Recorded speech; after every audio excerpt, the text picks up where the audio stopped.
The Cerebral Puzzle Showcase has just come to an end, and I've played 31 different demos. I'll give you my brief thoughts on all of them, because almost every single game is something I want to buy. I'm going to kick off with Trifolium, a fascinating and actually quite difficult giraffe neck game where you play as a giraffe constantly moving forward with an extending neck, trying to get from A to B across various different landscapes. But those landscapes aren't just in different locations, they're also at different heights.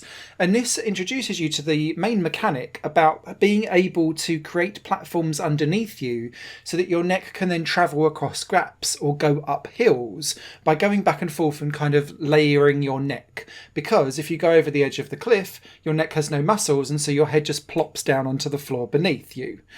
It's really tricky. It took me a while to get used to the mechanics of it, but I was fascinated by it, and it's an absolute wish list, and I'll be picking it up on release. Next up is Lilliput Workshop, and this is a train A to B style game where you're trying to lay down tracks to get your trains from A to B and perhaps pick up various obstacles along the way. I struggled a little bit with this demo because of the control scheme and the way how it forced you to lay down the tracks didn't feel very intuitive to me at all, and you had to kind of lay bits and then spin them around and hope that they connected. It didn't seem to work very well for me. There was also problems with the graphics being a little bit blurry too. However, the whole Lilliput vibe is absolutely charming and engrossing, like all things Lilliput, and so I've given it the stay of execution because actually the puzzles, once I could actually wrestle the controls to the ground, seemed relatively fine, and the whole vibe and aesthetic, I think, so long as it isn't frustrating to play, will be super chill and relaxing. Compressed Space was one of my favourite demos in Cerebral Puzzle Showcase, and I found it utterly engrossing. It's a single screen 2D platformer game, but there's a grid that's then placed over the top of it, and that grid will have space that you can fold in over itself to compress, and that will mean that big gaps then become jumpable or climbable or wall jumpable, whatever it is that you're doing. But some space can't be compressed, and some might hide specific mechanics that you then need to uncompress and reveal again later, and it reminds me a little bit of a scientific spin on origami puzzles where you're trying to fold over like paper cranes to try and hide bits of a level so that you can then continue on your way. This does that, but with a bit more of a platforming bent to it, and the level design seemed really quite intricate and varied just in the demo alone, so that was a 2 thumbs up one for me. Shapes Under Deluxe is a physics-based puzzle game where you have various different shapes being shot out of different cannons, and you need to get them into like the sucky vacuum, a little bit like World of Goo in a way. And what you're then doing is putting different objects in place to help manipulate where those shapes will go. So it might be springs so that they bounce over something, or it might be just platforms to help them land and then roll off them. It could be that you've then got magnets that then suck them towards you, but you don't want that to be too powerful because then you'll want another magnet to pull it the other way when it gets closer afterwards, and orbits become a thing. It's very physics-based, very fun, very engrossing, and all of the different shapes have different physics too, so you need to kind of take that into account. And I just thought it was a really cool vibe. Again, another one on my wish list, and I'll be looking out for that on release. Paint Over is a 3D puzzle game with perspective being one of its main themes, basically. So you start off in a 3D environment with 2D paintings for you to click into that then become 3D and totally like manipulatable when you click into them. You can't go into the painting, but what you can do is turn your view perspective to see something that might be out of the corner of the frame if you just stood head on, and that might reveal some codes.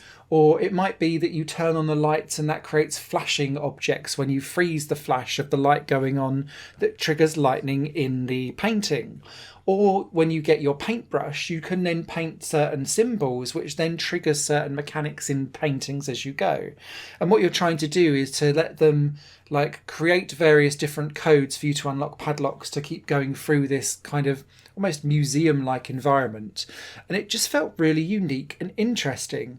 And there's a very sinister overtone to the whole thing too, which I was really liking. And so Paint Over was a really pleasant surprise.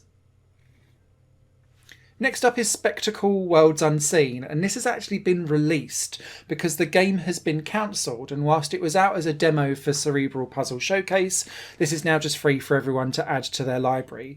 And it's kind of a bit of a bittersweet one because I quite liked the idea behind what Spectacle Worlds Unseen was doing.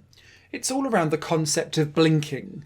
And so if you close your left eye or your right eye, you'll see different elements of the world environment around you. Or if you close both over certain triggers, that will then trigger something in the world to happen. And so you're constantly trying to flip between different world states by closing the left and right eye or both to trigger certain events to happen. The full game is out for what was done as a tech demo. Add it to your library. It's a good hour or so for you to muck about and enjoy and kind of lament on what is. And hopefully the team will get funding for a future project because there's clearly some talent there. Aillia is next up, and this is another one of perspective and dualities. You play as twin sisters, one trapped inside a mirror of another. And as you go through various isometric environment and paths, what you're doing is moving around a mirror to then create different paths that didn't exist unless you move the mirror into certain positions and states, which allows you to then cross from path to path to path to try and complete the levels. Now, you'll be walking into and through the mirror and out the other side, but then if you move the mirror out of perspective, then it might give way to the path below you falling away, and then that kills you. And so you've got to make sure that you're safe and secure in whatever actions you're doing. There was lots of potential for this to be a real head screw, but I really like the way how the demo tutorialized the whole thing for me, and I really enjoyed my time with it, and it was a 2 thumbs up pleasant surprise. Continuing down the road of weird perspectives, How Old Is James was a fascinating puzzle platformer which sees you trapped inside highly vertical levels that could, when you get to certain points, be picked up and twisted around, almost like a tower Rubik's Cube, for you to then slot the levels back together again, which creates new paths for you to try and puzzle platform your way through. There are various different shapes, all of which have slightly different movement mechanics to them. And so levels kind of saw you diving from one character to another, twisting the level and then trying to bounce around it. And again, it felt innovative and fresh and unique and interesting, but highly intricate and exceptionally satisfying to complete. And so How Old Is James was one of my oohs, I can't wait to try it going in. And I definitely was satisfied and satiated with the demo, and it's staying on my wish list and I'm looking forward to getting it. There's only one block-based puzzle game in this list, and it's Zombiology, but it's not a pure block-based game either. The idea behind this is that you've got various different strands of DNA that need to be fed to this kind of zombie biologist insect thing that will then spit it out as a DNA chain. You need to work out from the pattern of where you want this DNA to go in the block or the head or like the limb or whatever it is that you're building to try and build the right chain of DNA. And then you'll need to use the physics engine to try and drag it and slot it into the right places. They're bendable, they break, they all fall apart, they float around in the space and the ether, and it was a really fun, pleasant, but also very chaotic puzzle game that I thoroughly enjoyed. And having seen how far this game goes in the preview videos, I can't wait to get stuck in. It feels genuinely a unique twist of physics puzzles and a block-based kind of logic game, I guess. The button effect is next up, and this is the most traditional 3D I'm trapped in some kind of puzzle dungeon, help me escape style game, and it's just full of buttons everywhere, and you need to press them all to work out exactly what pattern or order they need to be pressed in, and then you're using environmental cues to try and work out how to progress through room to room to room as you try to get through this kind of challenge. Each room has its own unique theme to it. I really like the way how it uses different visual or audio cues to kind of point you vaguely in the right direction without spelling it out for you. But this wasn't quite at my top favourite tier of puzzle game that I played in this list, but it wasn't too far off, and I still very much enjoyed it, and it stayed on my wish list.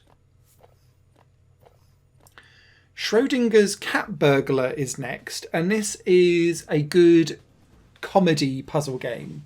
You play as Schrodinger's cat, who is trying to get through various different sneaky missions, and what you do with the left and right analog stick is split the cat up into two so that it can be in two places at once, triggering various pressure pads or moving certain environmental like blocks or whatever it is into certain situations, whilst the other one's trying to, I don't know, unpick a lock or going around the back of some lasers and being able to steal some loot. And it was just fun and interesting to play. My only comment with the demo was that I kept finding myself in situations where I was stuck and the game wouldn't let me continue because I'd done something that it didn't want me to do during the demo, and so it kept breaking, and that's why I've got quite limited gameplay footage of this. But from what I played, I very much enjoyed it. I just kept breaking the demo. Very sorry. Orbyss is up next, and this is the marble roller game of the list, but it's actually more of a sequencing event style game. You roll around as a marble to start off with, but then you might generate duplicates of yourself, or it might be that you need to trigger certain pressure pads so that it then changes the environment and starts turning on and off different platforms, which then might actually allow you to shoot yourself out of a cannon and cross through an invisible wall, or it might be that you need to turn it on and almost like pinball yourself around. And so it felt far more puzzly and strategic than any other marble style game that I've played in a very, very long time. And each chapter dedicated itself in a demo to a very specific mechanic. So some of it was around timing, some of it was just around like logics of pressure pads and stuff like that. But I really liked the aesthetic and the environment and the musicality of it all as well. It felt like I was travelling inside a world that was alive and breathing, and yeah, I just really enjoyed being in the world of Orbyss. I can't wait for this one to come out because I was very intrigued and invested. Beyond the Board is the chess game on this list, and it sees you literally at the beginning of the demo breaking out from the chessboard and then taking your chess piece into various different puzzles to try and work out how to break out from the board and rescue, I guess, all of the other pieces that have fallen off it.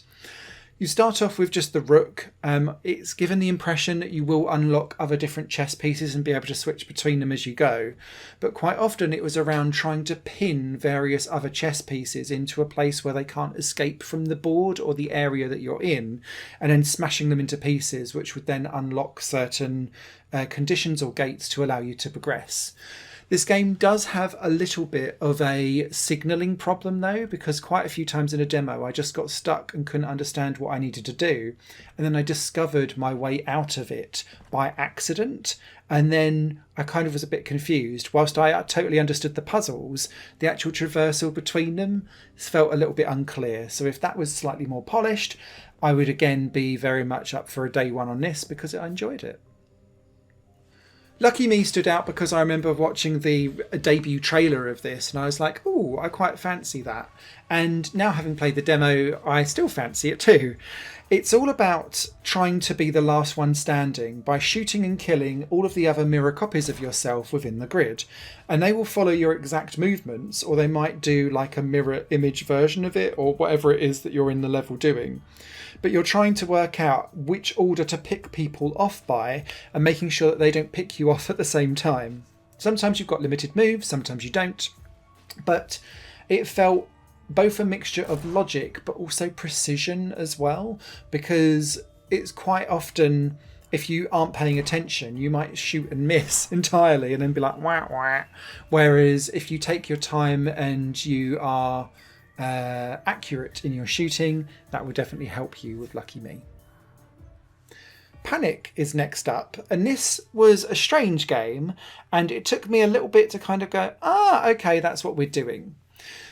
You need to move various different people onto their end goal platforms, but each person can only move a certain amount of times, and they might have a certain move set that they can do. And so what you're doing is choosing what order to move these people into their goals as they can.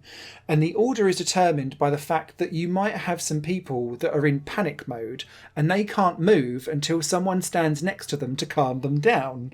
And so you're trying to work out the logic of making sure that a panicked person doesn't get left isolated, so therefore they can't move, but you're still trying to reach your goal at the same time. I thought it was a cool concept. It took a little while for me in the demo to kind of get it to click, and then I was like, I get this, I like this, and then I was off and away, and it's on my wish list. Desolus is up next, and from a technical Marvel perspective, this is my favourite on the list. You're moving around 3D environmental worlds, but there are rifts inside the world that when you click on them take you between a like present day and like an evil demonic past state or a future state. It's not really quite determined in the demo. But what that then does is it kind of gives you two different states or multiple states of the world around you. That might mean that some paths are open or some are closed, or some staircases are broken or then they're fixed. But then you can do rifts inside rifts inside rifts. And it was almost starting to become a little bit like a Paradox style game, but in a 3D setting. And just seeing the technicalities and the marvels of the world kind of bending to your will around you was genuinely impressive.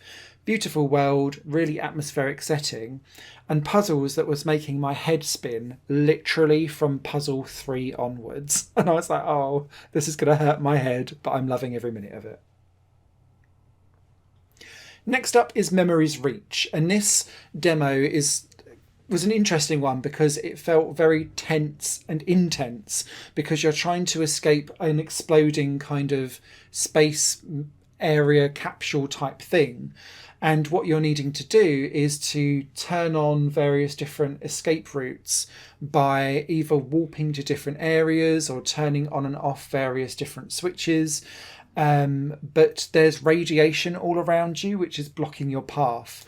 And so it felt very much like a interesting spin on a fetch quest, whilst also feeling like there was a much bigger path going on beyond the demo.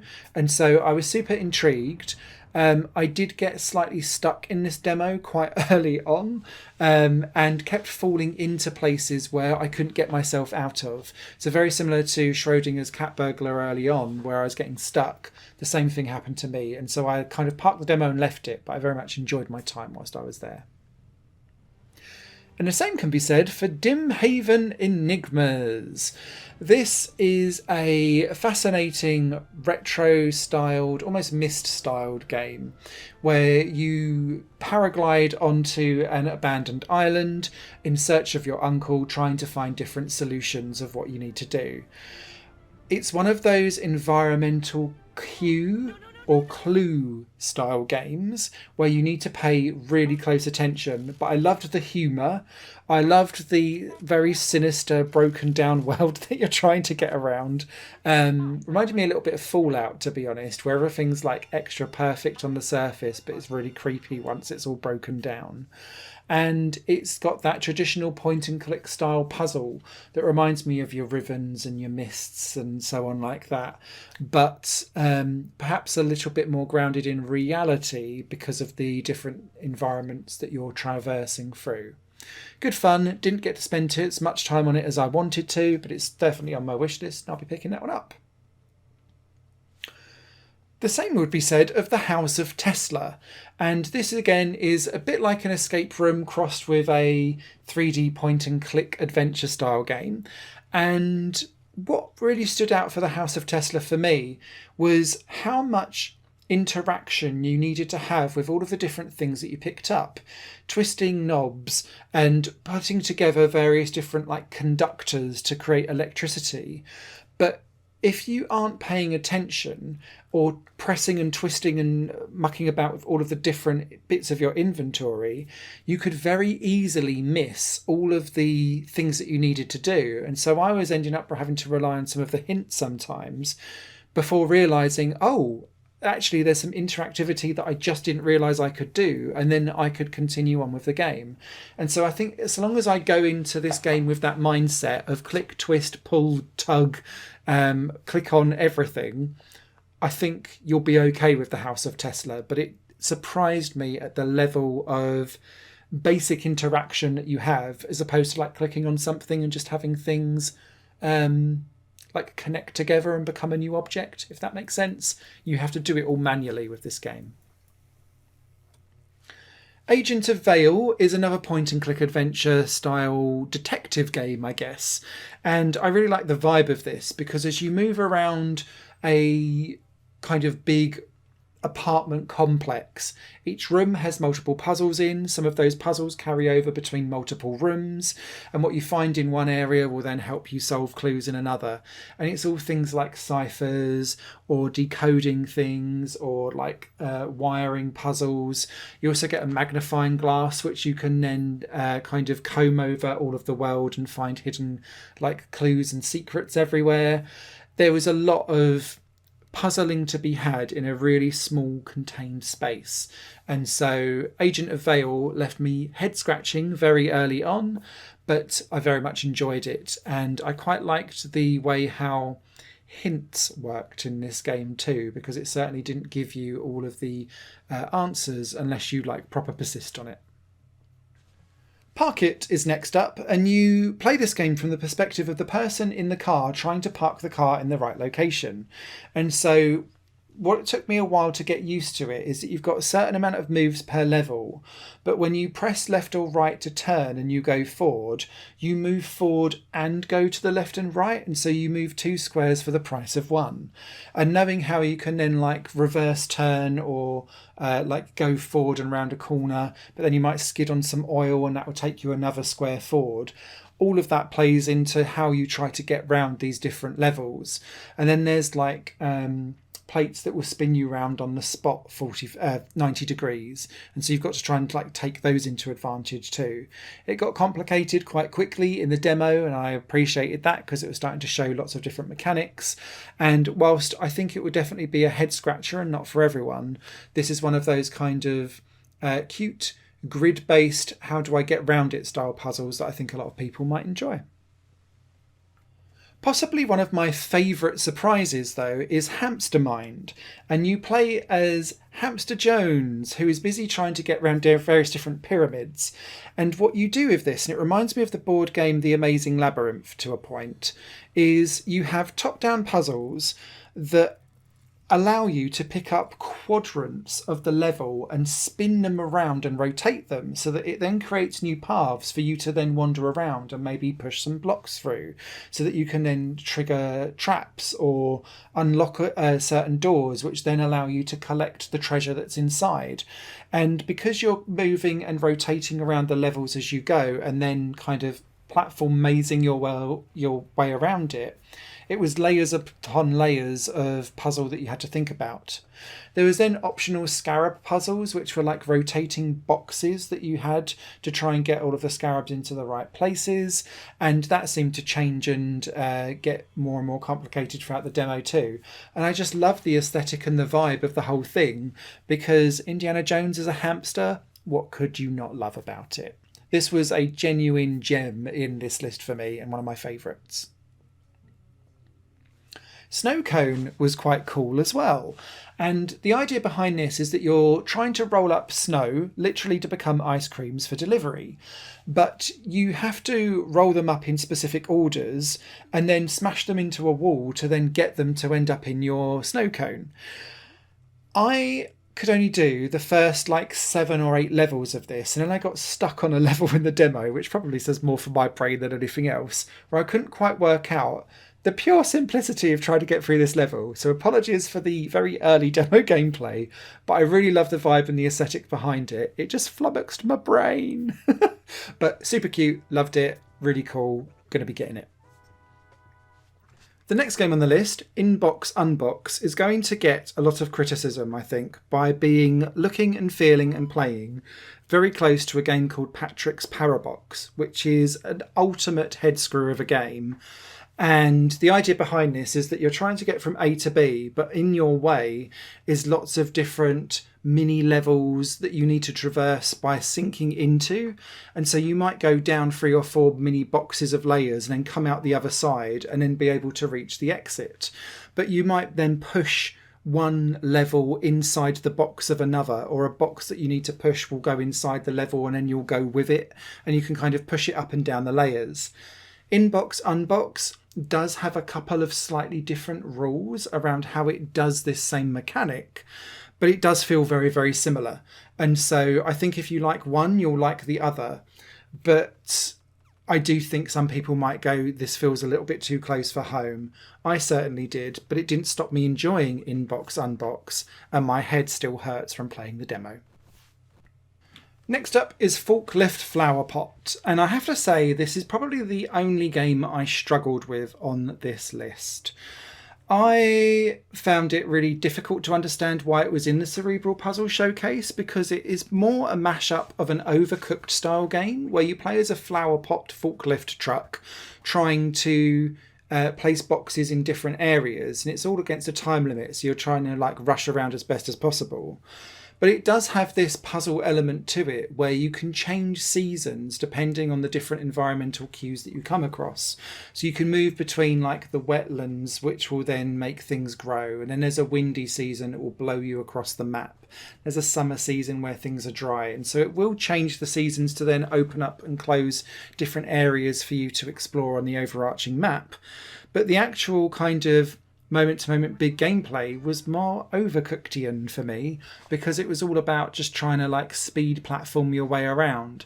And that to me didn't really feel like a Cerebral Puzzle Fest, but just as a concept, this didn't hold together well for me. And so I didn't feel invested or connected to the actual gameplay loop itself or the story. And so this is probably the only miss on this list for me.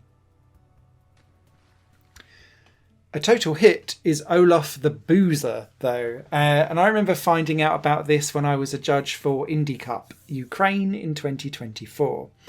And the idea behind this is that Olaf has been on a drunken bender and smashed everything up, but also caused carnage to loads of different patrons of this pub. And so what you're doing is replaying back your actions to show how you caused the carnage by stepping over all of the different bits of broken world, and it will kind of repair because it's like replaying back your actions in reverse. But you'll also need to capture and kind of knock out all of the different patrons as you've gone by standing on them too. And there's lots of different rules about which order you need to pick things up on, and you can quite often end up, because you're fixing things as you go backwards through time, you'll end up in like dead ends where you can't get yourself back out of it again if you don't plan ahead. So it's like the most drunken Sokoban style game I've ever played. And I just love the humour and the stupidity and the ridiculousness of it all. But the puzzles are fiendish as well. So 2 absolute thumbs up for me. This is going to be a gem. Next up is Cipher Zero, and this is an abstract minimalistic style game which gives you certain types of puzzles to solve, but because it's always on a grid environment, it will give you clues as to how many of a certain type of cube should be illuminated in different rows, horizontal or vertical. And so it's a little bit Picrossy in that fashion, but it's also trying to understand what type of puzzle you're solving, like a cipher at the same time. And so once you kind of work out what it is you're trying to do, which is like the original puzzle before you get going, everything else then clicks and it works quite well. But that initial kind of what am I supposed to be doing in this set of puzzles did still feel a bit clunky, and I prefer to have a single tutorialization of something first and foremost to then let me orientate myself, and then I'll be off and away solving the puzzles in what was quite a chilled and relaxed environment. The next 3 games are all more point and click brain challenges, I guess. And the first one is Surradia and Art Retrospective. This is a detective game that presents lots of different clues about artists, and in a demo it gives you like you're trying to find out the names and occupations and backgrounds of 3 people as part of an art troupe. And you'll be doing that through scanning through postcards, looking at art books or messages or letters to each other from their wives, and picking up snippets of their name and trying to detect who's who in this world. And then you'll choose from the various different drop downs provided to complete the narrative as you go. I found it an interesting game to play from a deduction perspective. I did find that the audio starts like talking over each other if you start clicking a little bit too fast. But yeah, a really interesting and unique setting for a game to take place in, because it's all about talking around like 1920s art or something like that. A really unique vibe and aesthetic. And yeah, I found it scratched my brain in a nice way. Puzzle Spy International is a really short demo, but I very much enjoyed it, and I enjoyed the humour and the very British smutty humour that came along for the ride with this game. You play as a puzzle spy who's busy trying to solve a specific crime, and in the game puzzle itself, the only one that was in the demo, is you're trying to work out from a collection of words what word would then be attached to it, so that you could then get like facts and figures is the first one. There was like a pins and needles was another one. And the idea is that then that combined with some math, like choose the right letter in the box style puzzle, you'll then be able to solve the actual overarching puzzle to get the clue to then continue on the crime investigation. The game says that it's going to have lots of different types of puzzles in the game, but even that alone actually I found was quite a cool mechanic and a way to do puzzling that made me feel like it was crossword on steroids. And so if it continues down that, reminds me a little bit of the Puzzle Agent series to a degree, but just more British and smutty. And what's not to love about that? Penultimate game in this list is City of Voices, and I've seen this bandied around on Blue Sky, which was where I first came across this game, and the developer kept saying it's a golden idol 'em up. And I kind of get the idea behind this. Each screen is a detective mystery to solve, and you'll be looking at different clues by the environment or clicking on different interactable objects to glean more information from them, so that you can then solve the mystery of why were you bullied, or who's who when you're being arrested by the police for speeding. All of these different environments kind of pop up for you to try and solve, which then creates the overarching story and narrative as you go. I found it quite fun and interesting to decide to try and decode what you're trying to get at. Sometimes the very pixelated graphics do get in the way of clarity about what you're looking at, but I do still like the overarching vibe and feel of it too, because it reminds me of like VM Scumware style games and the like Monkey Pirates games and anything Lucas Artsy from the late 80s to early 90s. That kind of graphical aesthetic works really well here, even if sometimes it does kind of make you go, what am I looking at sometimes? And then the last game on this list is a real weird one, and it's called Map, a game about maps. And the idea behind this, and I love it, is that you're trying to plot out where on the map your treasure is, or whatever it is that you've been asked to go and find on the islands that you visit. You need to map it out. And so what you're doing is trying to count steps by looking at scales and protractors and compasses. And it takes away all of the modern day quality of life features that gaming does with maps for us. And you're now having to chart it all out yourself. And it's done in a very cute, breezy and cozy and wholesome environment of a girl kind of skipping around the island, and her big steps are like 1 step, 2 step, and on the grid it's like every grid is 5 steps of like movement, for example. And then when you put the pin in the map, it literally comes down in the level and kind of goes plonk, this is how close you were, and then you get ranked 1, 2 or 3 stars depending on how good you were. Oddly addictive is all I'm going to say about that, because I kept wanting to get closer and closer and closer, and then one night I got like quite wrong by about 8 or 9 steps, and I thought, you idiot. And so I was desperate to go into it again and try and reorientate myself, and I didn't expect it to be nearly as fun as what it was. And that's it for Cerebral Puzzle Showcase 2025.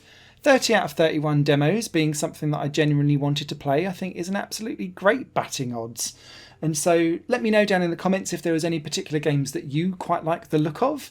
And I hope that was informative and helpful for you to find some future big brain puzzle games to play in the future. Thanks for watching. Take care.